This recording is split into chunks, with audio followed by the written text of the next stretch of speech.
Well, hello everyone. That is the division bell, and that means that we are live at the Politico pub. I'm Dan Bloom, the political editor in the UK for Politico, and I'm joined today by the First Minister of Wales. Now, I'm going to start by embarrassing myself and saying that I think it's Eluned Morgan. But yeah, that was pretty good. I don't really, I've been getting it wrong for years, and like every Westminster journalist bar a few, basically I dip in and out of Welsh politics and don't really know. So did I get it about right That's there? not bad, yeah. I used to work in the European Parliament, and who was in the European Parliament with me but Nana Muscuri, and we used to actually do a lot of work together.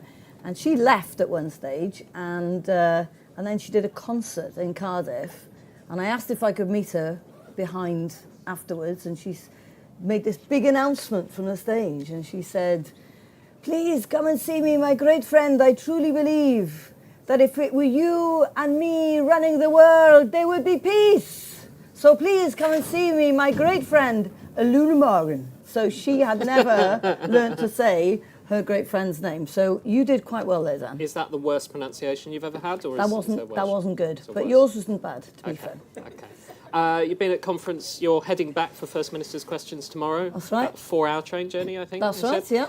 yeah. What's your favourite? What was the pick of the party scene last night? What was the best thing you did? Oh, Welsh Night, introducing all our new candidates and them all belting out the Welsh National Anthem. It was quite moving. I think you've done DJing before, haven't you? You were a DJ at the Welsh Party Conference. I love a bit of DJ, and my dad used to run a disco in the church hall where I was brought up, and you used to have 800 people in there. So my brothers were the DJs, so we've always liked to have some fun on the decks. Karaoke or just DJing? Oh, listen, you just get some Welsh people together and we just burst out into song. That's how it goes. Favourite song, karaoke? I'm Sister Sledge. We Are Family. There we go. Very appropriate for the Labour Party. How about that? Well, isn't that a neat segue to something much heavier?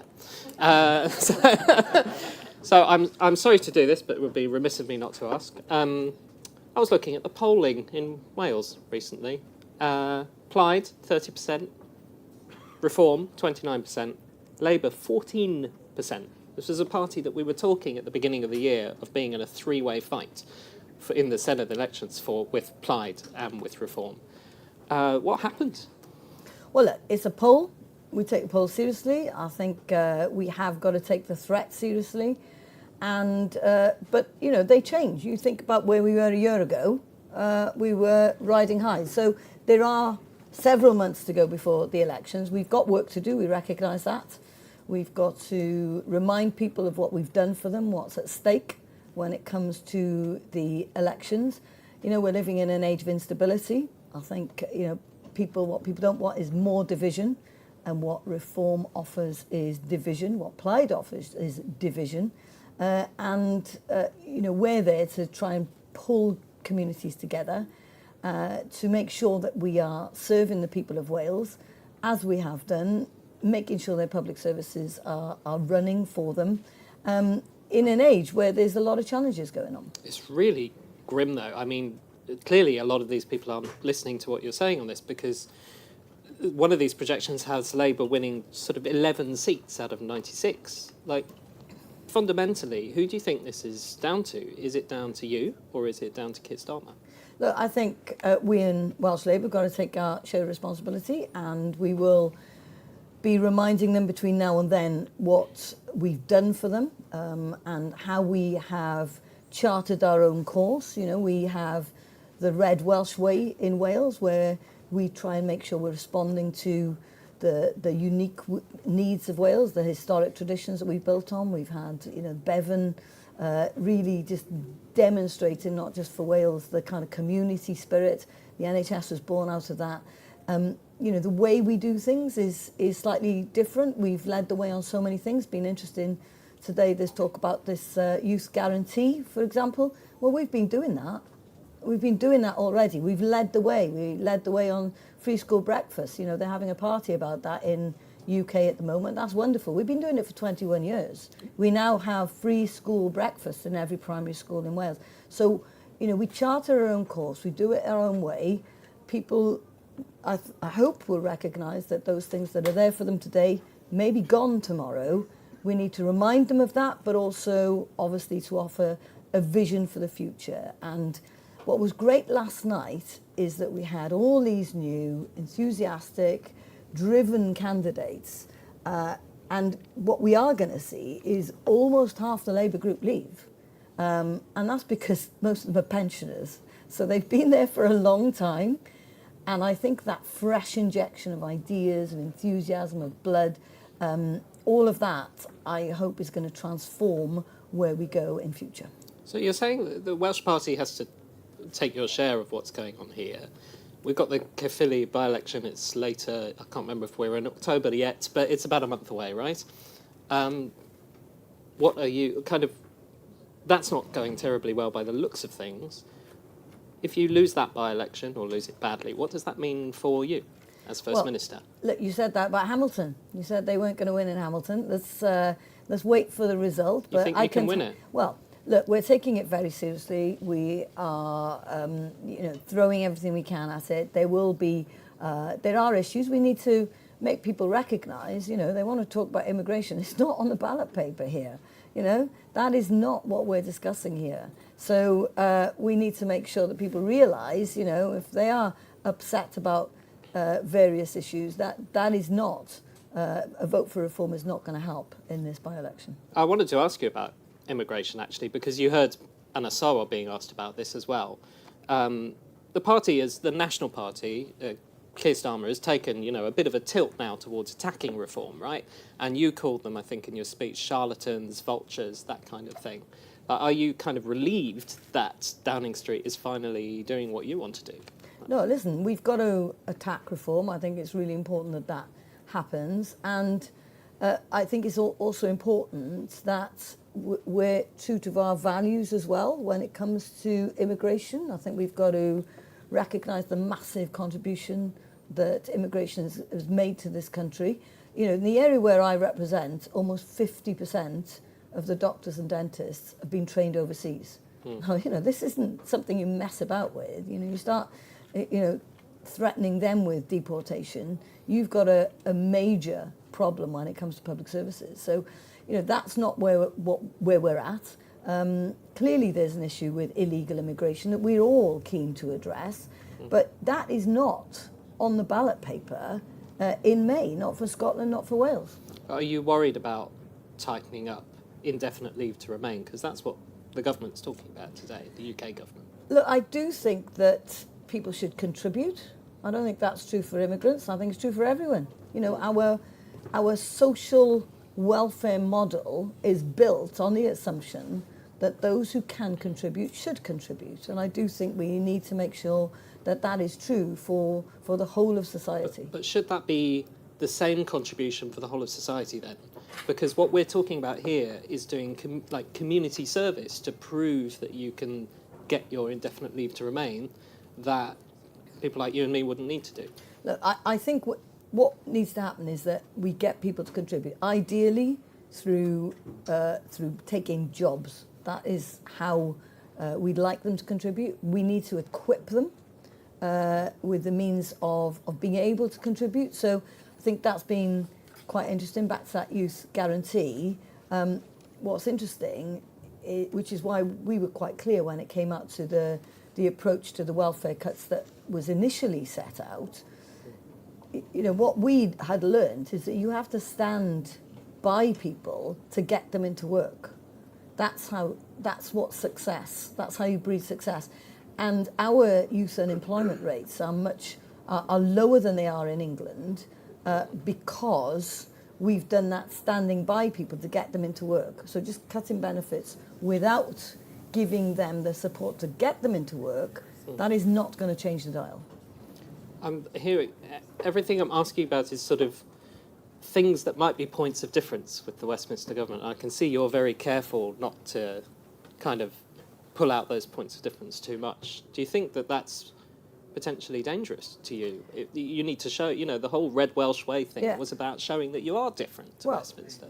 Which is part of the reason why we had to be clear when it came to the proposals around benefit changes, that wasn't going to work for us. It's not something that we embraced in Wales, and more than that, we demonstrated to them how it should be done. And it's great today that they're following our example with the Youth Guarantee. So, there's loads of examples where we have led the way on school breakfast. I hope they'll follow us on free school meals at some point. That we have led the way.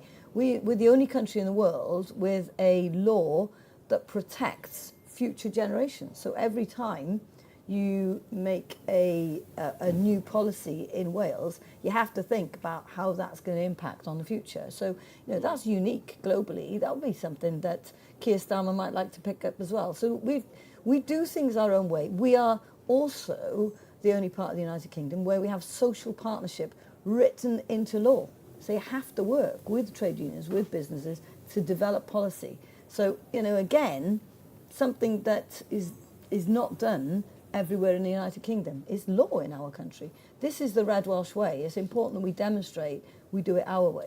There's a suggestion that the two-child limit we might be waiting a little bit to hear something about that. Would you like them to get on with announcing something? We've been clear as Welsh Labour government that we were against the two-child benefit cap under the Tories. I'm not going to change my mind because there's a Labour government. The principle is still the same. Would you like them to go quicker, though? Because Look, if we don't get anything this week and it goes on... To be honest, and I on, don't think there's anyone in the Labour Party who doesn't want to see an end to the child benefit cap, right? Everybody wants to see that in the Labour Party. Those are our values. What I get is the Chancellor's got tough decisions to make in terms of where she gets the money from. But would she want to see it? I'm sure the Chancellor would want to see it as well. Those are our Labour values. I want to get into... there's a risk here that if I get into figures and delivery in Welsh Government, you're going to drown me in figures. Come on, we'll then. end Bring up it in on. the most boring Come debate on. that we possibly get. But just to take waiting lists, for example, you've poured huge political resources and capital into kind of getting those down, and some are coming down, but you've still got it's 8,000 people with 2-year waits. The 1-year waits, I think, have actually gone up by some metrics since last spring. Is there a danger that just you're investing so much capital into this and people will look at it and you won't kind of get any votes out of it next May? Well, I think what's important for a UK audience is to recognise, first of all, we count in a really different way. So we count diagnostics and therapies. They don't count those in England, right? So we're a bit more honest in the way that we count, and people clock that. So I think that's important. We are, the public know where they stand. The second thing is, just let me give you one statistic, okay? Just to give you the scale of what we're doing in Wales. The NHS in Wales delivers 2.7 million appointments every month in a population of 3 million people. I mean, the scale of what is happening is quite extraordinary. So when people tell me the NHS isn't working in Wales, it's working for 2.7 million people. So, I do think that, and what's interesting is, listen, I get that there's a lot of people waiting. We are focusing on those longest waiting lists that went way too high during the pandemic. The other thing I think to recognise is that, what Wes has been talking about in terms of how he's going to change the NHS, there's 3 things he's going to do. He's going to switch into prevention, he's going to do more community work, and he's going to use technology. We're on a journey on that already. We're 7 years into that journey. We're much further down the road, so that things like pharmacies, you can go into your local pharmacy in Wales, you get support for 27 different ailments. In England, they're only just introducing that, and you can only get support for 7. You can go to your optometrist in the high street in Wales, and we're paying them to look after eye care. They're not just testing your eyesight, but going far better, using the skills of people in our communities. So we're much further down that kind of preventative community route than they are in England. And unless you start doing that stuff, you're never going to get to grips with the kind of the massive demand that just keeps on coming. Just in the summer, we saw something like a 20% increase in demand just in August for some reason. I mean, it's just quite extraordinary, the just constant demand that's coming from the public.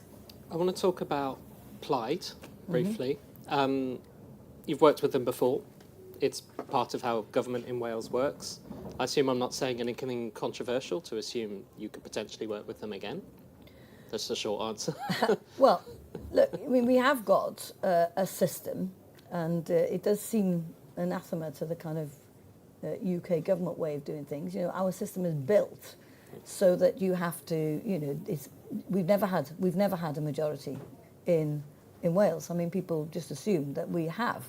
We've always had to work with other parties. So there's nothing new here. But next time we've got a completely different system. And, you know, nobody quite knows how that's going to work out.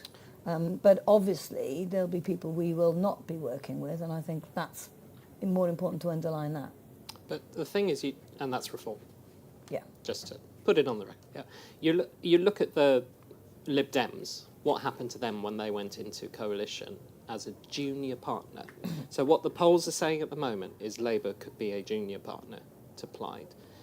Is that a different situation? Do you rule out being a junior coalition I'm partner? not going into what happens after the election. I am absolutely focused on winning that election, and we'll worry about what happens afterwards when that happens. But, you know, speculating at this point, you know, this far out, when the polls are all over the place, when, you know, in a year you've seen an extraordinary switch, you could see an extraordinary switch back.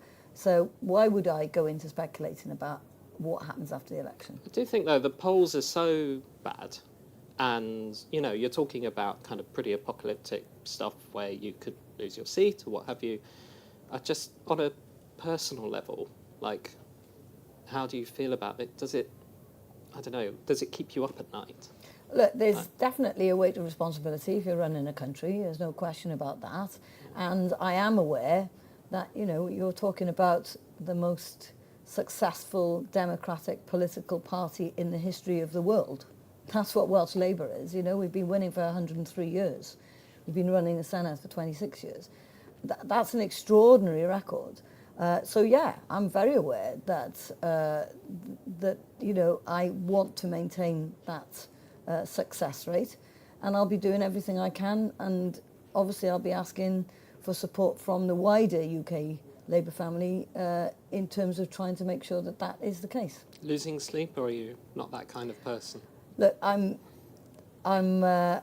working so hard, I usually just collapse into bed. So, look, I recognise the responsibility that's on me, but I have a great team around me, and I'm just looking forward to having this new injection of energy from these new candidates. I think, you know, it is time for a generational shift in the Labour Party in Wales, and that's what we're going to see. This was a great question that a colleague suggested, but some people go on walking holidays in Wales to make big political decisions. They do, don't they? Possibly. Where do you go to make your big decisions, to have your big thoughts? So I live in West Wales, in Pembrokeshire. In Pembrokeshire, I go, every weekend I make sure I go for a walk on the Pembrokeshire Coastal Path. So that's what I do. That's where I make my big decisions. All right. I'm going to ask you some quick fire. Oh God! I'm going to go to the room. These are always the toughest. North or South Wales? That's like the Rangers question, isn't it? It's like, oh, yeah, West is best. West is best. Oh, there that's we go. very diplomatic. Favourite Welsh cheese? Oh God, I got to say Caerphilly at the moment, haven't I? I think so. Yeah, that's what made me think of it. Favourite concentric castle? Oh, that's a good one. Harlech. Should we try that? You don't know what I'm talking about now, do you? I was thinking of Carnarvon, basically. There we go. So that's my, yeah, I'll take that. Do you want the Welsh flag on digital ID? Now that is a good point, and that is something that I'm definitely going to be pushing with the UK government. I'm sure Anas will want to be doing the same. So I think that conversation is yet to be had, but... You're going to be pressing for that? Yeah. Okay. Is Keir Starmer doing a good job? Look, he's been dealt a tough set of cards. I think people wanted, you know, after the crazy extraordinariness of Boris Johnson, you know, and, you know, we're still going through the COVID inquiry, and you know, every time I have to answer these really long reports on what happened and what did we do, I just think, bloody hell, you know, that man was having parties while we were taking life really, really seriously. It was time for a grown-up politician, and I think that's what you've got in Keir, a serious grown-up politician. And Andy Burnham or Anas Sarwar? Oh God, that's difficult. I nearly answered that. Pretend he's not there. Look, I think they're both doing an extraordinary job. Is that okay? I know. And You Anas can't is even here. pick him when he's sitting here. And he's there. And yeah, listen. Okay, if I'm honest, Anas. Right, we're going to go to some questions. Journalists or others in the room are welcome to. Have we got any who want to? Come on. Someone's got to. What do you hoping the Prime Minister's... We've just got a mic. One second. Sorry. What are you hoping the Prime Minister's going to have in his speech to help you out in Caerphilly and in the Senedd election next year? Look, what I'm looking for is some investment into Wales. Now, I wouldn't actually expect that to be in his conference speech here, but that's what I will be looking for from him in the next few months. Serious commitment to investing in Wales. People are struggling with the cost of living crisis. They need quality jobs. That's what I'm looking for, is quality jobs coming into Wales. Any more for any more? Can I just ask one more, sorry? Yeah, go on. You mentioned last night at Welsh Labour Night that you had a list of things that you wanted him to give in the next month. Can you give us a hint of some of the things that would be on that list in the next 6 months that would actually tangibly help? No, I'm not going to give you a list at the moment, but I have been discussing a range of things that I would like to see. And, we do need to see delivery from Partnership in Power. It's got to be meaningful. We did get some extra money to help us support with coal tips. So we've got over 2,500 coal tips. Because of climate change, they are becoming unstable. We all remember Aberfan and what happened, and hundreds of children being killed when a slip happened in the 1960s. We've got to avoid that. And, this is a legacy from pre-devolution, so it's quite right that the UK government helps us out. We asked for support with that from the UK Tory government. They didn't give it to us. Keir has given us that support, so that was gratefully received. They've started on the route to correcting the injustice when it comes to rail investment. But I see that just as the start of the process, and I'll definitely be wanting more. Thank you. I'll call out for any more questions if anyone has changed their mind at the back. No, all right. I think that's time for diolch yn fawr. us. Thank you very much for Should we joining teach you us. some Welsh? Diolch. Diolch. Diolch. Excellent. Diolch yn fawr. Yeah.